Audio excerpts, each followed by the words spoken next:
Hello there, and welcome to the Archive in Between, where I read stories collected from across the dimensions. Take a subscription so you can find me again if you wander off. Today's story is called Machine Gospel by ApocalypseOwl on Reddit. They didn't take it seriously until the Albany incident. Before that, they just saw it as a new kind of form of PTSD. Nothing to be worried about. Take some antipsychotics and call us in the morning kind of deal. They didn't pay much heed to those pilots who, after extensive immersion in their mechs, began to become unstable. It started simple enough. The pilots began feeling uncomfortable outside the mechs, felt comforted by the enormous metallic chassis protecting them, to the point that not wearing them felt almost alien. That after months of combat in the mechs, on alien worlds, the pilots began to feel that their mechs were a part of them.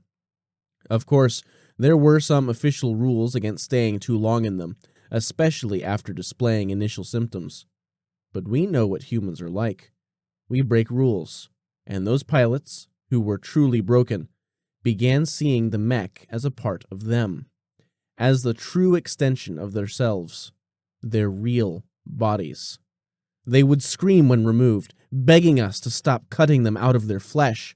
They couldn't stop using those chrome mechas, like an addiction almost. The government and the military didn't really bother much beyond already established protocols in dealing with this problem. Maybe if they had, Albany wouldn't have happened.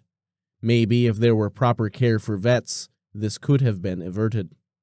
It is, of course, easy to say such things in hindsight, but still, one has to wonder, if they could have treated the Albany 3 in time with proper psychological treatments, then it could have been avoided.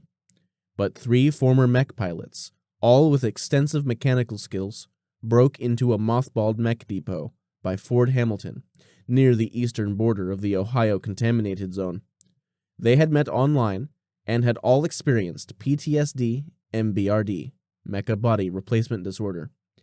They found out where their mechas were stored, and they weren't leaving them this time. They hid themselves well, but during a supply run to Albany, the smallest of the 3 stolen mecha was discovered. Former U.S. Orbital Ranger Amelia Hurtwood, piloting her old Tecumseh-class scout mecha, a model that had at one point been sold to civilian enthusiasts, so it could blend into non-military situations. The mecha in question had all tracking equipment disabled, but Interpol Orbital was already tracking her path back to an abandoned warehouse on the outskirts of the city. What they found inside was what really worried everyone. Not just the 3 stolen mechas, but hundreds of mechas in various states being repaired. Several discharged pilots with MBRD were either inside the mechas or were feverishly working on them. Several of them fled in the confusion. But the 3 original instigators, the leaders of the deranged pilots, they were captured. That's what the civilians are aware of. They aren't aware of what happened when they tried to extract the pilots. They had believed themselves to be a part of the machine bodies to a point where they felt horribly mutilated and disfigured once extracted, so they'd make sure that this was no longer an option.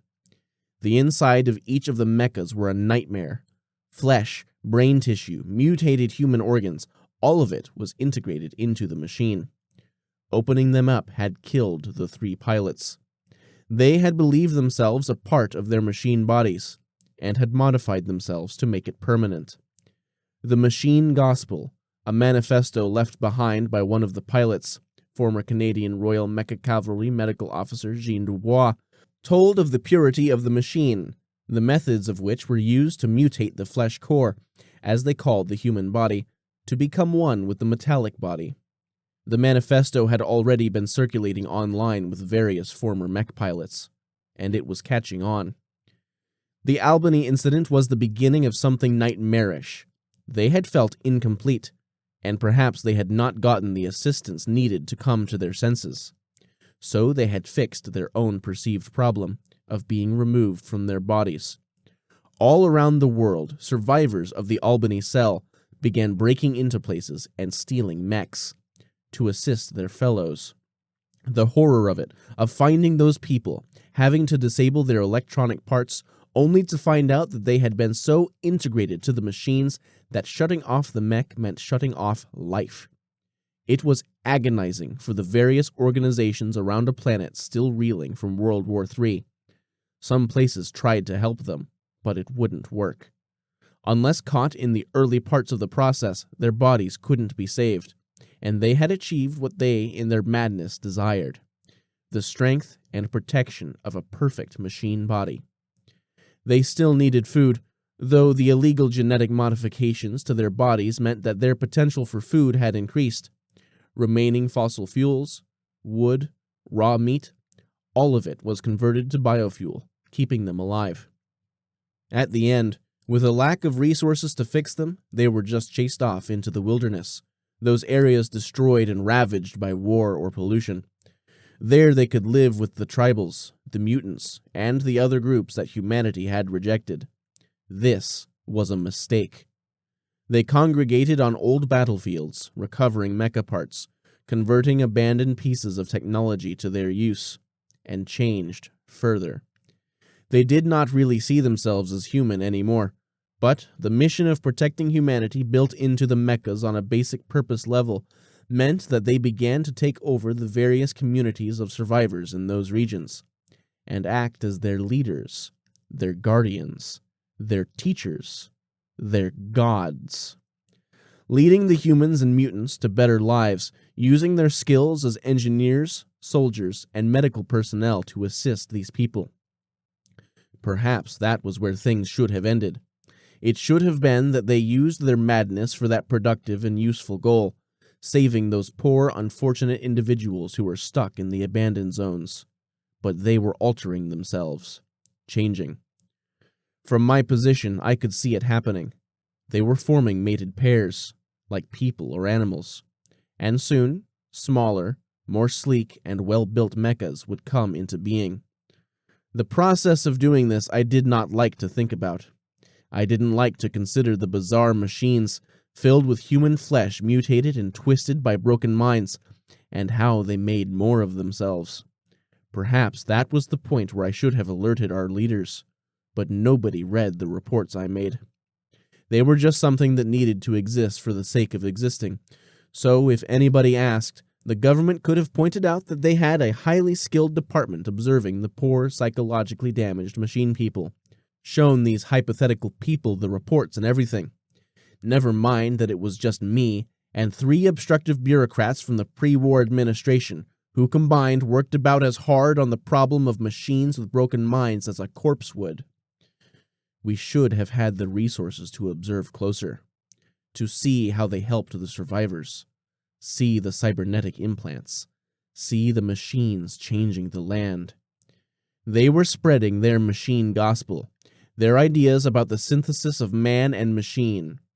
I am a transhumanist myself, got the organ upgrades and everything, but their method, their madness, it is not a good thing. It is not a desirable thing. We didn't have the information that those who were dying in the ruined lands were offered ascension to become a living mecha. To become one was to be tormented until broken, until the mind accepted the machine as its new body.